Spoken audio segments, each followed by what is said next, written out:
श्री गणेशाय नमः। श्री गुरुवे नमः। नमो पूर्वेभ्यः पूर्वजेभ्यः ऋषिभ्यश्च। समस्त ज्योतिष प्रेमी सज्जनों का मैं अपने YouTube channel doctor Ramesh Chandra Joshi में हार्दिक अभिनंदन और स्वागत करता हूँ।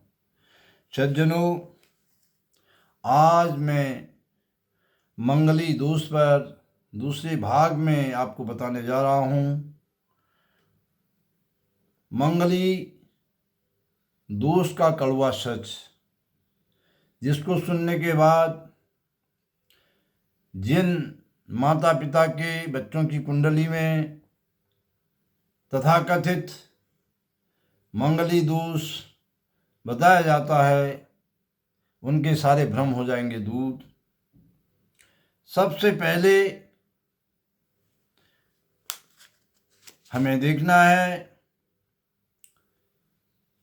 आज हमारे हिंदू समाज में, संपूर्ण भारतवर्ष में, उत्तर भारत में, दक्षिण भारत में, उत्तराखंड में, उत्तर प्रदेश में, दिल्ली, बिहार, राजस्थान, संपूर्ण देश में ज्योतिष के क्षेत्र में अगर किसी बिंदु का प्रचार और प्रसार है, व्यापक प्रचार और प्रसार, तो वह है मंगली दोष का, मंगली का।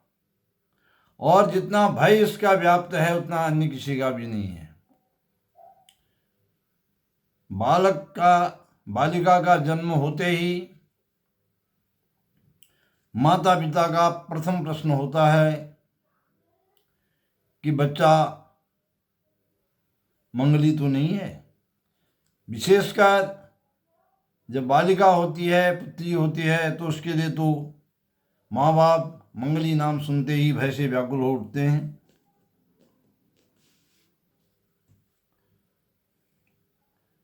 इसके भयानकता के प्रचार और प्रसार को देखते हुए हमने इस पर एक विशाल मंथन और विस्तार से चर्चा करने की आवश्यकता समझी। सबसे पहले हमें ये देखना है कि इस मंगली दोष का जो हमारे ज्योतिष शास्त्र के मूल और आधारभूत ग्रंथ हैं, उनमें कोई चर्चा है या नहीं, या मंगली दोष युक्त बालिका की कुंडली मंगली दोष से युक्त बालक के साथ मिलाए जाने का भी कोई वर्णन है या नहीं, ये हमें देखना है।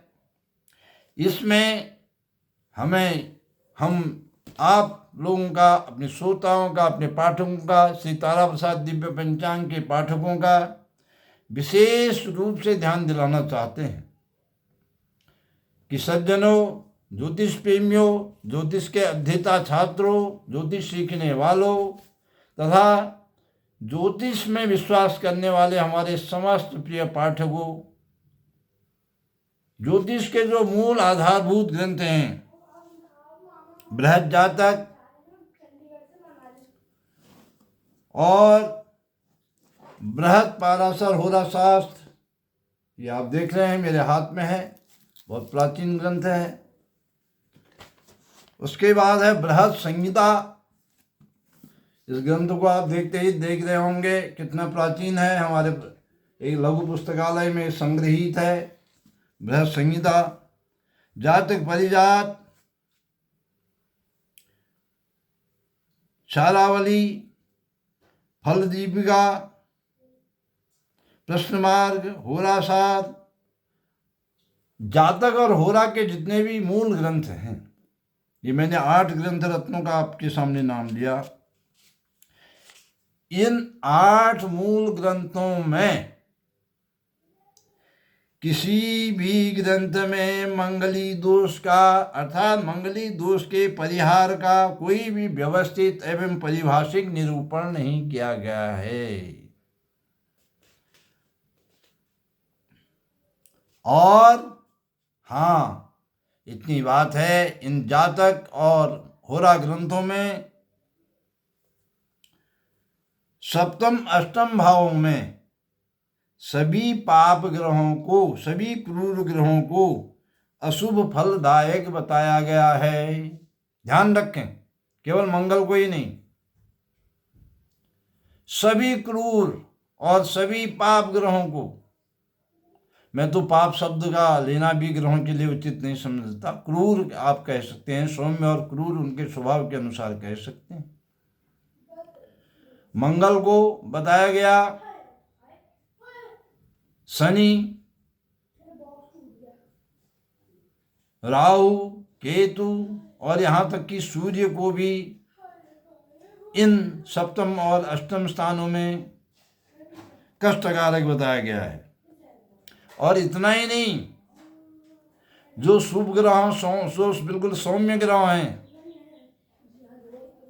चंद्रमा हैं, बुध हैं, बृहस्पति हैं, उनको भी इन भावों में वह नीचस्थ हों और शत्रुग्रही हों तो अशुभ, अथवा अस्त हों तो अशुभ फलदायक बताया गया है। बड़े ध्यान देने की योग्य बात है। ध्यान देने योग्य तथ्य यह है कि इन भावों में क्रूर और पाप ग्रहों को ही कष्टकारक नहीं बताया गया है, अपितु नीचस्थ, शत्रुग्रही, अस्तंगत शुभ ग्रहों को भी यहाँ कष्टदायक बताया गया है इन मूल ग्रंथों में। और जो मांगलिक दोष का यह कुप्रचार ही मैं इसे कहूँगा, ये कुप्रचार विशेष करके हमारे उत्तराखंड में तो लगभग पिछले 50 वर्षों में क्या कहा जाएगा या 75 वर्षों में कहा जाएगा, और पूरे देश में 150 से 200 वर्ष के अंदर ये हुआ है। और इसके लिए आजकल बहुत सारी पुस्तकें बनाई भी जा रही हैं। शीघ्र बोध आदि नाम से पुस्तकें बड़े बड़े अच्छे संस्थानों में भी पढ़ाई जाती हैं बालकों को। मैं तो कहता हूँ, बड़ा विनम्र निवेदन करता हूँ कि इस प्रकार की पुस्तकों को तो पढ़ाना ही नहीं चाहिए, अपितु ज्योतिष की प्रथम पढ़ाई के लिए मुहूर्त मार्तंड या मुहूर्त चिंतामणि जैसे ग्रंथों से बालक की पढ़ाई प्रारंभ करनी चाहिए। तो इस भय के मूल में किसी विद्वान ने अपने मन कल्पना से एक श्लोक की रचना कर डाली। क्या रचना कर डाली? लग्ने भेत पाताले जामित्रे चाष्टमे कुजे कन्या भर्तु विनाशाय भर्ति कन्या विनाशकः। ये श्लोक बना दिया। इसमें क्या कहा गया कि 1-4 लग्न से लग्न 1-4-7-8 12वें भाव में मंगल हो तो कन्या भर्ता का नाश करती है और भर्ता कन्या का नाश करता है। ये श्लोक यहीं पर, जहाँ पर इसमें कन्या शब्द आ गया है, यहीं पर ये असंगत लगता है, क्योंकि जब यहाँ भर्ता शब्द का प्रयोग हुआ है तो वहाँ भार्या शब्द का प्रयोग होना चाहिए था। इसलिए ये स्पष्ट है कि ये असंगत है। इसकी असंगत भाषा को देखकर ही सहज इससे अनुमान लगाया जा सकता है कि यह किसी मंत्र दृष्टा ऋषि की वाणी नहीं हो सकती और न ही किसी बड़े मान्य दैवज्ञ की। श्लोक के रचनाकार ने श्लोक में जहाँ कन्या और भर्त शब्द का प्रयोग एक साथ किया है, जो बिल्कुल भी युक्त नहीं है। ध्यान देने की बात है। वर की भर्तृ संज्ञा, भर्ता संज्ञा विवाह के बाद होती है और वधु की कन्या संज्ञा नहीं रहती, अभी तो वह पत्नी या भार्या हो जाती है। किंतु दुख की बात है किसी एक शास्त्रीय श्लोक के प्रचलन से एक श्लोक को ध्यान में रख के और बड़े बड़े ज्योतिष के आचार्य और यहाँ तक कि मुझे क्षमा करेंगे संस्कृत जगत के विद्वान, संस्कृत विद्यालयों के प्रारंभिक छात्रों को भी यह श्लोक पढ़ाया जा रहा है। और इस श्लोक के प्रचलन से बड़े बड़े अच्छे संबंध जो है अनादृत हो जाते हैं, रिश्ते रुक जाते हैं। और विशेष करके आज के युग में कन्या पक्ष और वर पक्ष दोनों के लिए नए नए मंगली जीवन साथी की खोज एक बहुत बड़ी विकट समस्या हो गई है और वैवाहिक विलंब का एक बहुत बड़ा ये आयाम है।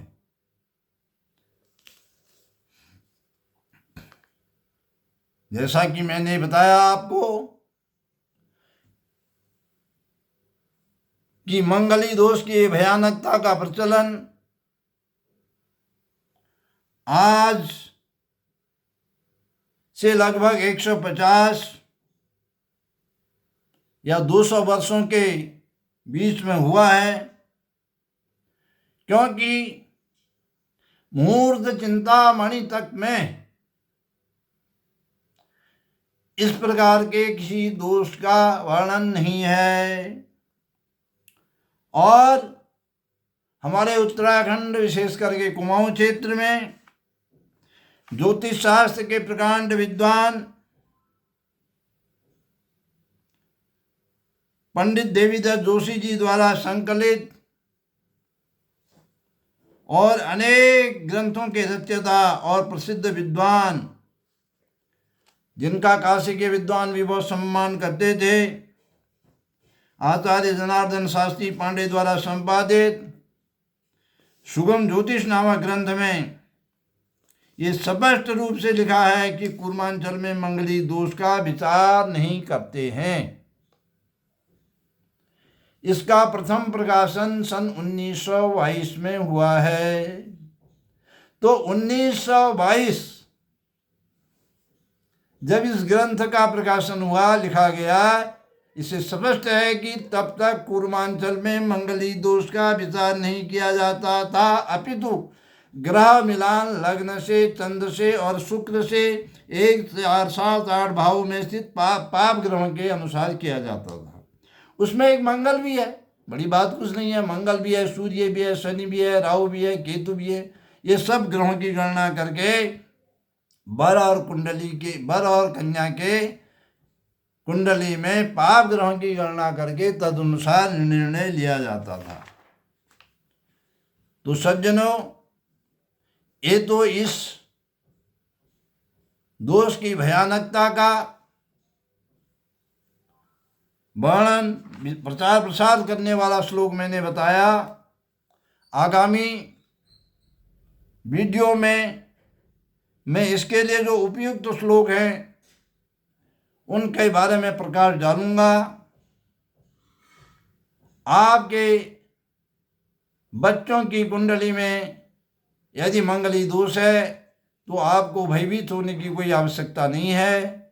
उसका मैं विपूर्ण विवेचन आने वाले वीडियो में करूंगा। यदि आपको मेरी बातें, मेरे तथ्य अच्छे लगें तो इस वीडियो को अधिक से अधिक ज्योतिष जानने वाले नहीं बल्कि अधिक से अधिक ज्योतिष को मानने वाले लोगों तक पहुंचाइए, ताकि मंगली दोष के विषय में उनके सारे भ्रम दूर हो सकें। अधिक से अधिक अपने यजमान वर्ग तक, पुरोहित वर्ग तक, सब तक इसको पहुंचाइए, क्योंकि मंगली दोष के बारे में जो भ्रम फैला हुआ है उसको दूर करना ही हमारा उद्देश्य है और ज्योतिष के नए आयामों की जानकारी अपनी श्रोताओं तक पहुंचाने का उद्देश्य है।